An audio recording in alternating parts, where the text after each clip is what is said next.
يصير فلاش باك أو استرجاع بالذاكرة إلى برنامج ستار أكاديمي، وحضرتك يعني قدمت قبل ستار أكاديمي في العراق، والجمهور عرفك من خلال أديو مع الفنان هيثم يوسف، ونقول الأمور ماشية، لكن هذا البرنامج أكيد يضاف خبرة وثقافة إلى كل فنان في بداية مشواره الفني. فنقدر نسمع وجهة نظرك بما شاهدتي من برنامج، كانت لك متابعة إلى برنامج أرب آيدل أو لك وجهة نظر خاصة بما أنه خضتي تجربة لكن ببرنامج آخر؟ أول شيء طبعا هو من أروع البرامج اللي طبعا شاهدتها، وبرنامج ناجح. وطبعا أبارك لكل المشتركين اللي شاركوا في أرب آيدل، وأكيد أبارك لدنيا ولكارمن. وطبعا مش مهم مين يأخذ اللقب، المهم مين يستمر بعد البرنامج، لأنه ممكن نطلع بالبرنامج وأنا أخذ الأولى وبعدين ما أسوي شيء. المهم أنت تستمر بالنهاية. وحتى في مشتركين طلعوا من أوائل البرنامج ممكن هم ينجحون، واللي يوصلون للفاينل ما يسوون شيء. فاللقب مش مهم أنا بالنسبة لي.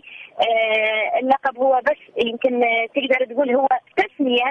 نعم. أعتقد كل اللي شاركوا في أرب آيدل كلهم أصوات رائعة، والكل يستحق أن يأخذ اللقب. ثاني شيء طبعا أنا كنت متابعة للبرنامج باستمرار كل أسبوع لأنه صراحة أصوات حلوة، ولأنه فكرة جديدة، ولأنه في نجمة يعني مثل راغب علامة وست أحلام وحسن فنانين، وانتقاداتهم كانت بناءة. فبالعكس يعني كان برنامج رائع. وأكيد ترجع لي الذاكرة إنه البارحة كنت قاعدة أقول لهم إنه أنا حاسة بدنيا وحاسة بكارمن وحاسة بالمشتركين لما يكونوا بمرحلة الخطأ شنو إحساسهم من جوا. يعني يكون يعني لا تعرف، لا أنت خايف ولا أنت فرحان أو أنت تريد تبكي أو أنت يعني شعور ضايع، تفرح أو شكتك تزعل. فبالعكس برنامج حلو، وأكيد أبارك للكل وبس. شنو كان توقعك؟ يعني كنت تتوقعينه كارمن مثلا أو دنيا باطمة ولا غيرها يعني تاخذ اللقب؟ يعني توقعاتك الشخصية. أول شيء أنا صراحة توقعت هم حيكونون ثلاثة بالفاينل. يعني أنا ما توقعت شخص واحد. نعم.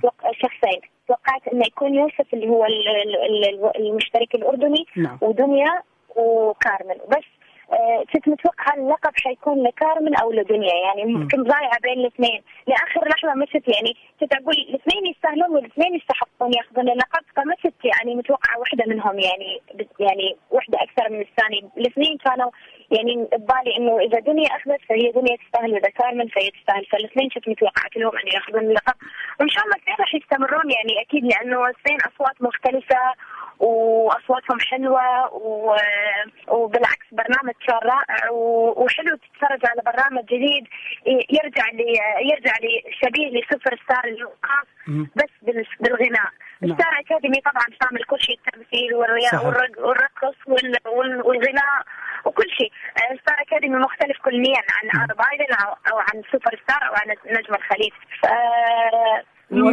وأيضا الخير يعني. أكيد. وأيضا هكذا برامج تعطي حافز.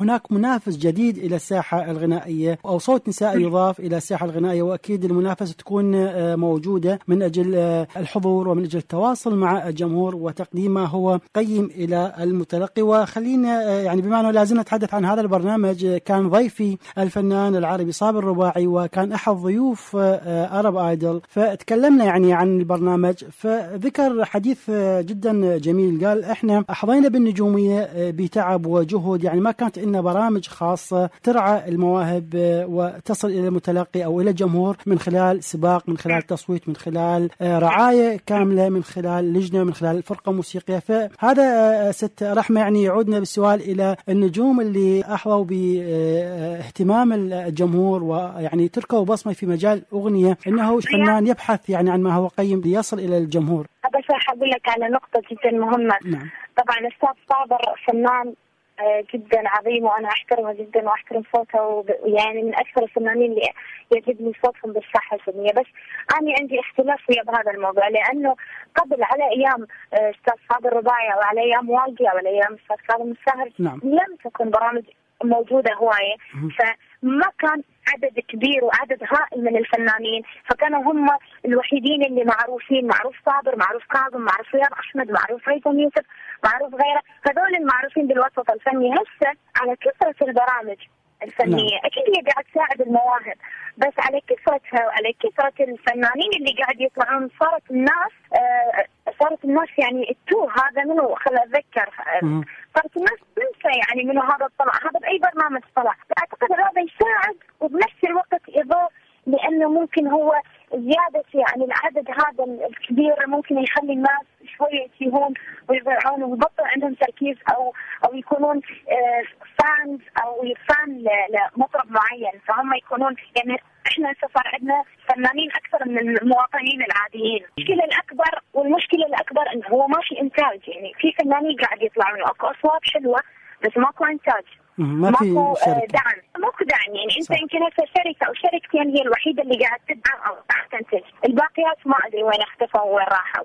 فيعني هي شيء يعني مفيد وشويه يعني اللي هو ممكن يخلي المشترك بعد ما يطلع من البرنامج يحبط، لانه متوقع انه راح يكون في انتاج، راح يكون في منتج، بس يطلع يلاقي طبعا ماكو هيك شيء. يعني اكيد انصح الكل انه يستمر حتى لو هو دفع من حسابه الخاص.